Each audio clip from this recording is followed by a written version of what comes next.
ચૂંટણીના માહોલ વચ્ચે સુરતનું રાજકારણ હવે ગલી મોહલ્લા સુધી ગરમાયું છે। શહેરના લિંબાયત વિસ્તારમાં આવેલા મદનપુર ખાતે પ્રચાર દરમિયાન ભાજપ અને કોંગ્રેસના કાર્યકરો આમને સામને આવી જતા ભારે અફરાતફરી મચી ગઈ હતી।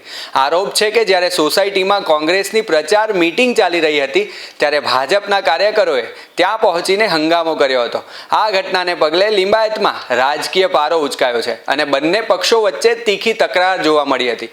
ઘટના સમયે ભાજપના કાર્યકરો દ્વારા જય શ્રી રામના જોરદાર નારા લગાવવામાં આવ્યા હતા, જેને પગલે સોસાયટીનું વાતાવરણ ગુંજી ઉઠ્યું હતું।